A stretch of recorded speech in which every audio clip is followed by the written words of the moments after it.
कैसे हैं आप सभी लोग। हमारे यूट्यूब चैनल में आप सभी का स्वागत करती हूँ। आशा करती हूँ आप लोग अच्छे होंगे, स्वस्थ होंगे, मस्त होंगे, अपने अपने कामों में व्यस्त होंगे। तो दोस्तों जो है ना कि मैं परसों की जो बातें हैं वो भूल ही नहीं पा रही हूँ। गुड इवनिंग बोल दो। तो आज है 26 मई और शाम के 5 बज रहे हैं दोस्तों। मैं चाय बना करके जस्ट अभी पी हूँ। सुबह ही बहुत तगड़ा बारिश हो रहा था, 5 बजे भी, अभी 4 साढ़े 4 बजे बारिश हो रहा था। तो मैं यहीं पे चाय पीते पीते मैं देख रही थी, सोच रही थी कि दोस्तों मैं अपने घर में मतलब चली तो गई, मत बेटा प्रकाश आने दो, चली तो गई उस दिन मतलब कि बहकावे में आकर के मैं अपने छोटे भाई की बातें मान करके मैं चली गई। लेकिन मैं बहुत ही बड़ी गलती कर दी दोस्तों कि मैं समझ लीजिए कि मैं एक बाघ के मुंह से वापस आई हूँ।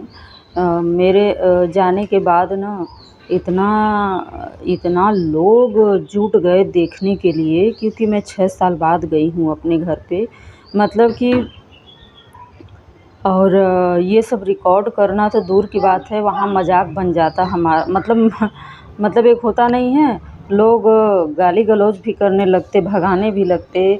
लेकिन ऐसा कुछ भी नहीं हुआ दोस्तों। बहुत कि मैं ये सोच के हदस में हूँ कि ऐसा हो सकता था मेरे साथ, क्योंकि एक लोग का बहुत बुरा रिएक्शन रहा है और लोगों के मन में क्या चल रहा है ये तो मैं नहीं बता सकती।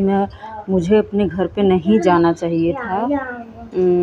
मुझसे एक लोग मेरे रिश्तेदार में ही मिलने आए थे मुझसे, और वो बड़ी बदतमीज़ी से मेरे साथ पेश आए, और मैं उनके ख़िलाफ़ चाहूँ तो मैं अभी कार्रवाई भी कर सकती हूँ, लेकिन नहीं करूँगी, क्योंकि वो हमारे खेत के मतलब कि रिश्तेदार हैं, जहाँ मेरी खेती होती है वहाँ के हैं, तो उन लोगों को ज़्यादा प्रॉब्लम हो सकती है। इस वजह से मैं उनके ख़िलाफ़ कोई कार्रवाई नहीं करूँगी, लेकिन दोस्तों मुझे तो करना ही है। और मैं इस बात से दुखी हूँ, दुखी क्या हूँ, मतलब कि दिमाग से बात ही नहीं उतर रही है कि मैं उसके बहकावे में क्यों आ गई। मैं अपने बीच वाले भाई के बहकावे में आ गई। वो बोला कि मैं हूँ ना, तुम चिंता क्यों करती हो। और मैं ये भूल गई कि ये खुद ही मेरा दुश्मन है। इसकी वजह से ये चाहता तो मुझे भागना नहीं पड़ता, मुझे शादी नहीं करनी पड़ती अपनी मर्ज़ी से। तो ये सब सारी चीज़ें दोस्तों आप लोगों को नेक्स्ट मतलब कि ब्लॉग में मिलता रहेगा। और वो बोला कि आओ और कुछ नहीं होगा।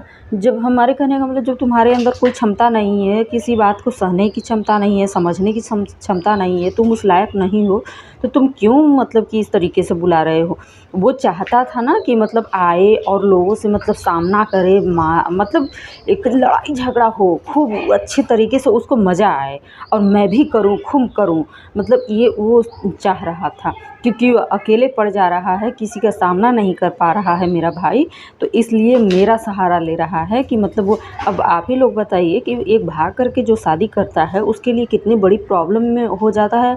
यही तो मैं आप लोगों से बताना चाहती हूँ कि मैं गई और चली आई वापस। अगर इसके पिता नहीं होते, मतलब ये इसके पापा नहीं गए होते, तो मैं जल्दी वहाँ से निकल नहीं पाती। ये था कि बाइक से गए और मुझे ले कर के चले आए। और उस टाइम पे भी दोस्तों यही हुआ कि मेरी ज़िंदगी बचाए यही। और आज भी मैं इनके पापा का बड़ा शुक्रगुज़ार हूँ। मैं अपने पति के लिए मैं अपने पति से बहुत ज़्यादा प्यार करती हूँ, और कोई से नहीं, दुनिया का कोई व्यक्ति नहीं है जिसे मैं अपने भाइयों को तो बिल्कुल नहीं मानती हूँ। मैं बहुत ही सह लिया। उन लोगों को नहीं पता है, मुझे नहीं पता था दोस्तों कि एक बहन जब शादी विवाह हो जाता है, या तो माना जाता है या तो बहुत ही बुरे तरीके से उनके साथ ट्रीट किया जाता है। और यही चीज़ है कि पता नहीं क्यों बहनों से इतनी नफ़रत होती है। कभी कभी ऐसा होता है। अरे तुम्हारा इज्जत मर्यादा गया है तो तुम्हारे कारण गया है ना, तुम्हारे कारण। क्या बेटा रुक जाओ।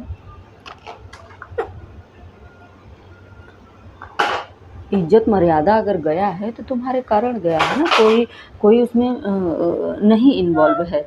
तुमने जब तुम अपनी गंवार बीवी की बातें मानोगे तो कोई मतलब कि कोई नहीं मानेगा तुम्हारी बातें। मेरा भाई वकील है और उसकी बीवी जो है कि इलिटरेट है, और उसके अनुसार ही सब काम होता है।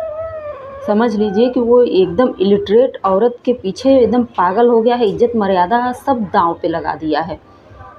लेकिन मैं भी एकदम जिद पना पे आ गई हूँ दोस्तों। बस यही है कि थोड़ा सा समय लगेगा, मेरे ब्लॉग में आप लोग को मिलेगा देखने को। ठीक है, बने रहें, बस इतना ही।